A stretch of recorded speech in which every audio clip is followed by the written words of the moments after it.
Day 20. Look, I got my Alex Asian Mice Show hat on. I'm not a flat bill guy, so I had to kind of bend the bill a little bit.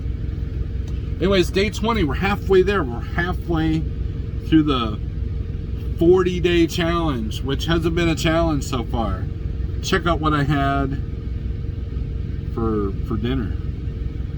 Check it out. All right, this morning we're gonna cook in the crock pot. Grabbed it from the house.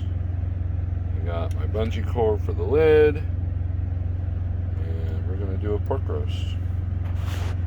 So I'm using these crock pot liner bags, and then I took one of these little baby bungee cords, like kind of did that, wrapped around, had the back up, and we'll plug it in. And I think I'm going to start it on low, and then or maybe I'll start on high, see how quick it cooks. And this will probably be lunch. All right, this pork roast is done. Check it out. We're gonna clean up.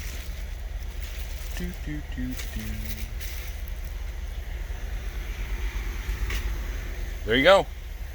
Cleanup's done. There's the fat and the juice. I put a little bit of water in there, and there it is. Done.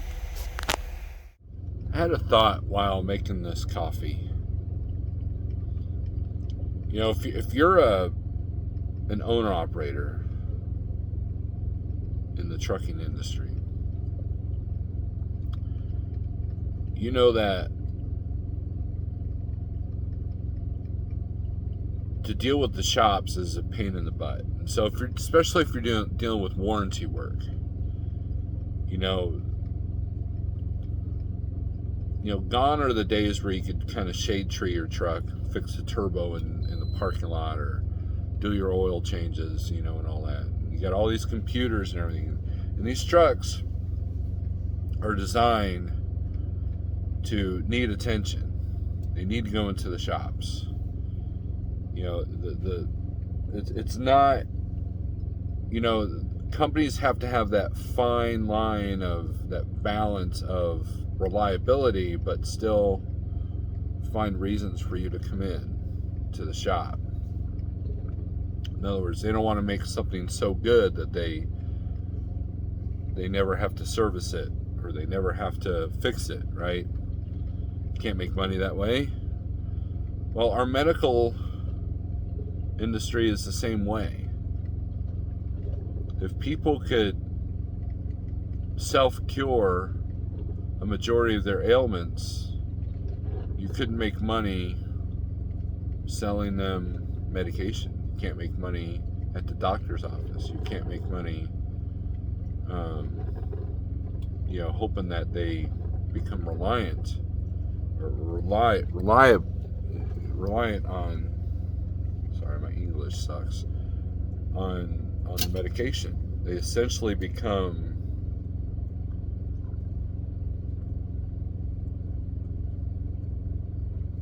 your drug dealers, right?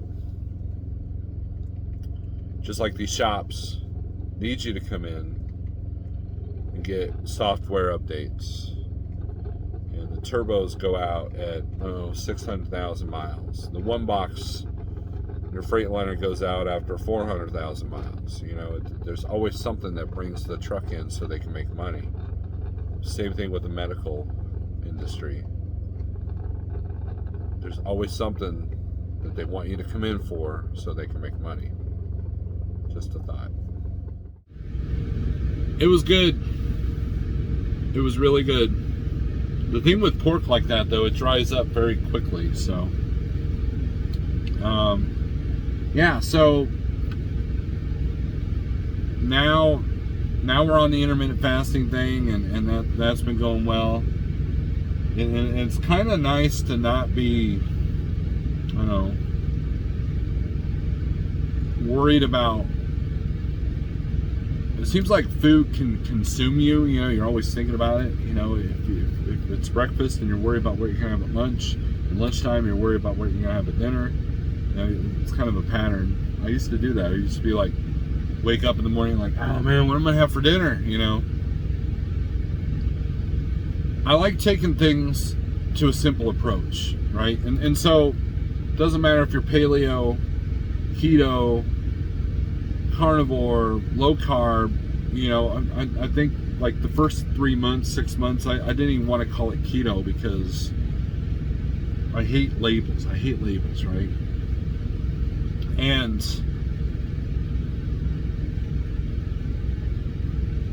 But when I called it keto, it kind of like made me go, you know what?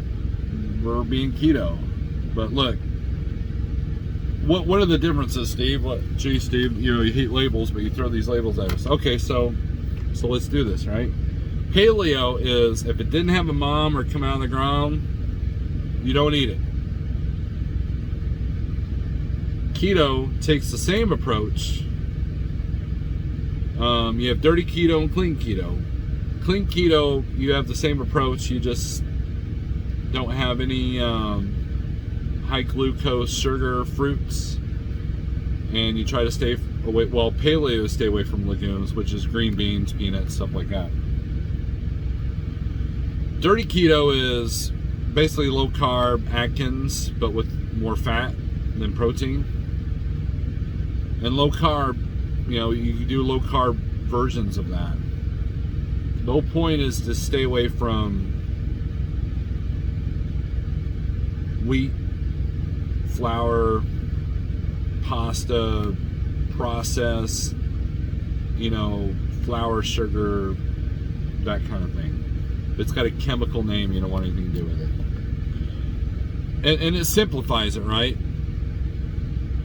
And that's, look, you've got all these keto and carnivore and you know YouTube channels that want to complicate. They want to give you 5,000 recipes, and they want to, you know, like Thomas DeLore, he's got a great channel, but he kind of gets into science. It kind of makes you go, you know. And so, you know, the simple fact is if you stop drinking soda, stop drinking sugary drinks, stop eating sugary and floury foods, you're going to lose weight. You're going to feel better. I promise you. I promise you. You know, it's when you get into the science of the fats and everything, you know, that's when it kind of changes up a little bit. But you can literally take a simplified approach. Now, does that make mealtime a little bit more dull? Maybe. Does it make it a little bit more expensive? It depends. You know, I watched a YouTuber today that said something about it would be really expensive to be carnivore, and it doesn't have to be. You know, hamburger is cheap. The cheap ground chuck that you get at Walmart is like $3. So you pay $3 for a meal if you're eating a pound of hamburger at a time, which most people can't even do that, or you think you can't do that. But even if you do, it's like $3 a meal. You know, but you know what does Subway charge for them little salads? You know, like $8-10 sometimes, and then you're hungry later. So it's keep it simple, right? Keep it simple. And that's the only advice I can really give you is do it long enough that you start feeling positive results. And you know, and there's a part of it that's going to make you really honestly look at yourself. You know, why do I overeat? Why do I eat all the bad foods? You know, and it's tough. You know, it's tough. You ever watch that movie Ray? About Ray Charles. And there's another movie about Johnny Cash with Joaquin Phoenix, you know. There's two particular scenes of both those movies where they kind of go through a detox. And essentially you're going to go through that. Not to that degree like drug addiction, but it'll be a low level, trust me. And that's where the sugar company really gets you, because you have to go through withdrawals. When you quit smoking cigarettes, you go through withdrawals, right? You know, if you quit sugar, you're going to go through withdrawals. And And these companies make it so easy. It's a lot easier to grab a cheeseburger with the bun and eat it going down the road versus, you know, I have to put the patties in the deal or you know, take the bun out and eat it with the fork. You know, and there's a lot of convenience factor. They take advantage of the fact that we need convenience out here. If you look at the history of the food industry, a lot of our breakfast foods like cereal and stuff like that is based out of convenience. You know, hey, are you a mom that's working, don't have time to cook breakfast for the kids? You know, here's some cereal. And I grew up with cereal. Oh man, I kind of miss cereal, but I don't miss how it makes me feel, and that's the important part. Once you start feeling the difference,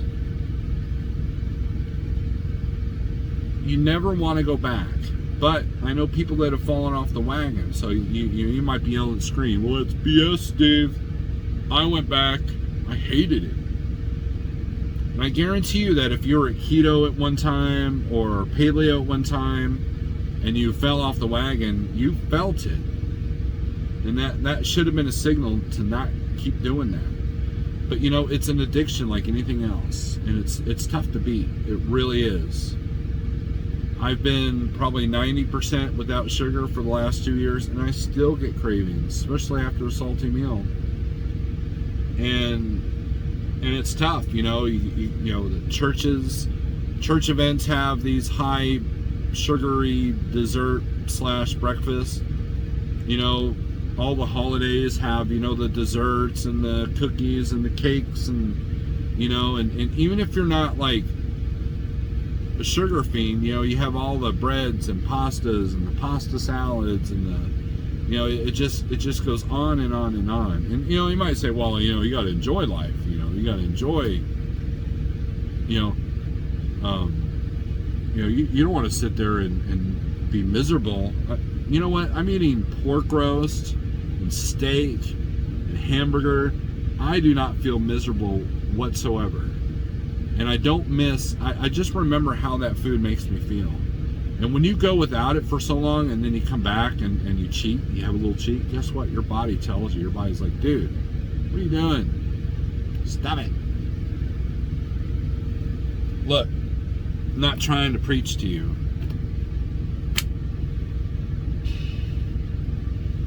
But this has probably been the easiest challenge yet.